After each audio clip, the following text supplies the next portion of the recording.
नमस्कार दोस्तों, आज हम शुरू करने वाले हैं पार्ट 3 दर्पण से संबंधित प्रश्न। दर्पण का जो सूत्र था F बराबर 1/F बराबर 1/V प्लस 1/U, जो हम पहले ही डिस्कस कर चुके हैं। अब ये आगे एक फॉर्मूला और प्रयोग होगा जिसे हम रेखीय आवर्धन कहते हैं। पहले हम समझेंगे रेखीय आवर्धन कहते किसे हैं।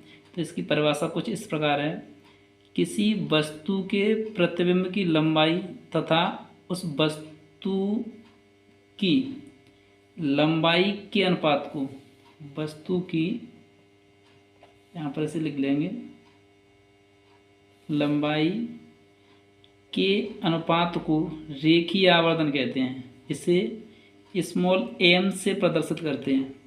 तो इसका फॉर्मूला यहाँ से बना है m बराबर I का मतलब होता है प्रतिबिंब की लंबाई। ऐसे परिभाषा में वो कह रहा था कि वस्तु के प्रतिबिंब की लंबाई, इसे कहते हैं प्रतिबिंब की लेंथ या लंबाई, इसे कहते हैं वस्तु की लंबाई। वस्तु की लंबाई, इन दोनों लंबाई के अनुपात को ही हम रेखीय आवर्धन कहते हैं। या इसके अलावा ये भी होता है, यानी m बराबर I/O, या इसके अलावा माइनस के V/U। V क्या है? V है, यानी कल बताया था जो दर्पण से कहीं पे जो प्रतिबिंब बनती है, इमेज बनती है, उस इमेज की डिस्टेंस को हम कहते हैं, यहाँ से लेकर यहाँ तक की डिस्टेंस V, और जहाँ वस्तु रखी होती है उसे हम कहते हैं U। ये रेखीय आवर्धन का फॉर्मूला है, इसे नोट कर लेना। अब इससे संबंधित जो भी प्रश्न होंगे वो इस तरह से बनेंगे। ये देखो, जैसे ये है, अभी देखते हैं, चलो। ये एक उत्तल दर्पण से 25 सेमी दूर रखी वस्तु के प्रतिबिंब की लंबाई वस्तु की लंबाई की आधी होती है, तो दर्पण की फोकस दूरी याद करो। तो इसमें क्या दे रखा है, सबसे पहले हम नोट करते हैं दे क्या रखा है और पूछ क्या रहा है। अगर सवाल की इन दोनों बातों को हम अच्छे से समझ पाते हैं तो हम आधा सवाल तो इसे समझने से हल कर लेते हैं। जैसे उस, यानी एक उत्तल दर्पण से 25 सेमी की दूरी पर, 25 सेमी की दूरी पर, ये दूरी तो है किसकी है? रखी वस्तु, यानी इसका मतलब ये वस्तु की दूरी है। और हम पढ़ चुके हैं कि वस्तु की दूरी होती क्या है। तो वस्तु की दूरी, इसे हम U से डिनोट करते हैं, बराबर 25 सेमी। अब ये वस्तु की दूरी है, और मैंने कल बताया था और परसों वाली वीडियो में बताया था कि ये वस्तु की दूरी हमेशा किसकी आएगी? माइनस की आएगी। कारण ये है क्योंकि ये चतुर्थांश के इस वाले पार्ट की इस वाली साइड रखी जाती है, और ये होता है x माइनस h, इसलिए वस्तु की दूरी हमेशा माइनस की लेंगे। तो ये माइनस की 25 सेंटीमीटर। अब क्या कह रहा है वो? ये कह रहा है बस, यानी रखी वस्तु के प्रतिबिंब की लंबाई वस्तु की लंबाई की आधी है। अब वस्तु की लंबाई की बात कर रहा है, ये तो वस्तु की दूरी होगी, ठीक है। तो वस्तु की जो लंबाई है, वस्तु की लंबाई होती है वैसे O। वो कह रहा है प्रतिबिंब की लंबाई की आधी है, प्रतिबिंब की लंबाई ये होती है I। तो जो O की वैल्यू है वो I की आधी है। एक सेकंड पढ़ो, वस्तु की लंबाई की आधी है, प्रतिबिंब की लंबाई वस्तु की आधी है, ठीक है। तो मतलब I की जो वैल्यू है वो O की आधी है। तो आप I बराबर O/2 लिख सकते हैं। तो देखो, आवर्धन क्षमता बराबर फॉर्मूला क्या था? ये था रेखीय आवर्धन m बराबर I/O। I की वैल्यू कितनी है? I की वैल्यू दे रखी है I की वैल्यू दे रखी है O/2, और O की वैल्यू तो O है ही, तो O से O कैंसिल, 1 टाइम्स, यानी 1/2, ये m की वैल्यू होगी, ठीक है। इसके बाद पूछ क्या रहा है? फोकस दूरी पूछ रहा है। तो पहले प्रतिबिंब की दूरी और फाइंड कर लेते हैं। ये एक फॉर्मूला मैंने m बराबर ये भी बताया था, माइनस के V/U, और m की वैल्यू अभी फाइंड की है 1/2।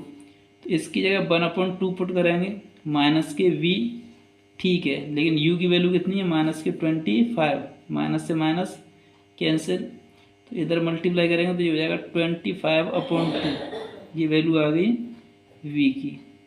अब फोकस दूरी पूछिए यहाँ से, तो अब फोकस दूरी निकालने के लिए फॉर्मूला 1/f बराबर 1/v प्लस 1/u। यहाँ वैल्यू पुट करेंगे और f की वैल्यू फाइंड करेंगे। देखिए मैं इधर कर देता हूँ यहाँ पर, चलो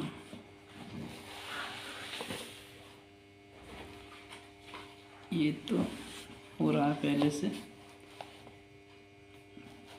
कोई नहीं, यहाँ करते हैं।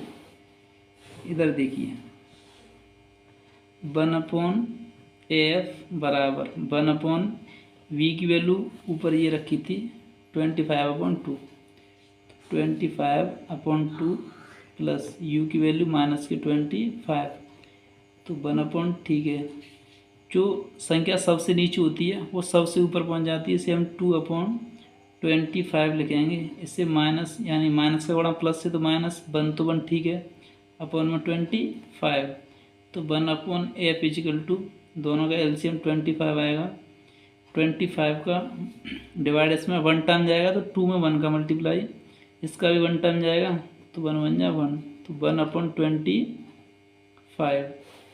या कह सकते हैं 1/f बराबर 1/25, इसका इधर मल्टीप्लाई कर दो, इसका इधर मल्टीप्लाई कर दो, तो f बराबर, या दोनों तरफ से उल्टा कर दीजिए, तो f बराबर आ गई 25 सेंटीमीटर। ये हो जाएगी प्रतिबिंब की दूरी। अगर किसी के समझ में ये नहीं आ रहा होगा, ये 1/25/2 है, तो 2 कैसे ऊपर चले गए, तो इसका मतलब ये है कि 1/25 के अपॉन में तो 2 है ही, यहाँ पर कुछ नहीं है, तो इसके अपॉन में 1 मान लेते हैं, तो इसका मल्टीप्लाई इससे और इसका मल्टीप्लाई इससे, तो इसका ये ऊपर चले जाते हैं। ठीक है, ठीक है। अब इसके बाद एक नेक्स्ट क्वेश्चन है, ये आगे सी में देखेंगे।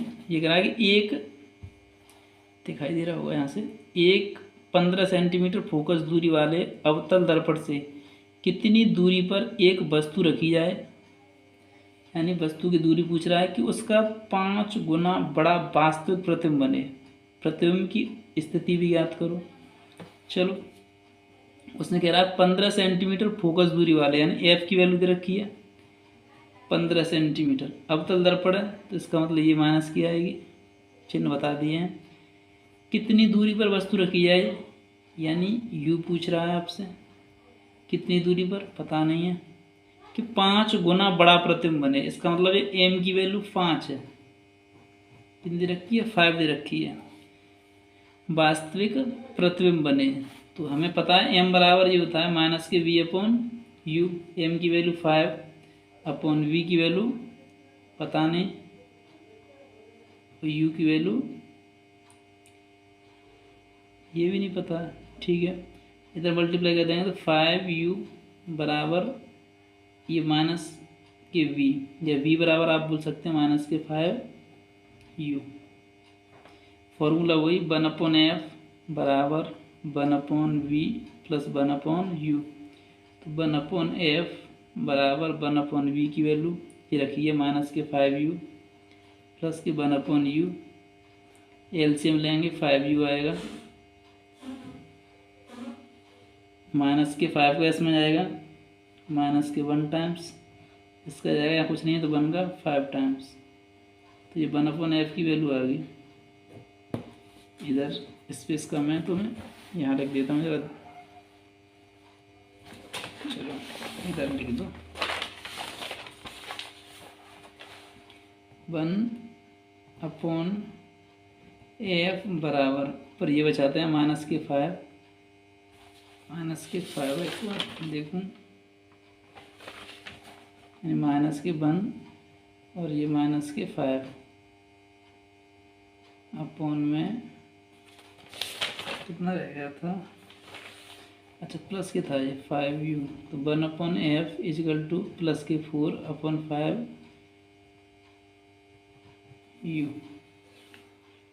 और f की वैल्यू दे रखी थी 1/f की वैल्यू दे रखी थी आपको माइनस के 15, तो 4/5u, इससे 3 टाइम्स कैंसिल, मल्टीप्लाई हो जाएगा तो u की वैल्यू आएगी माइनस के 12 ये हो जाए।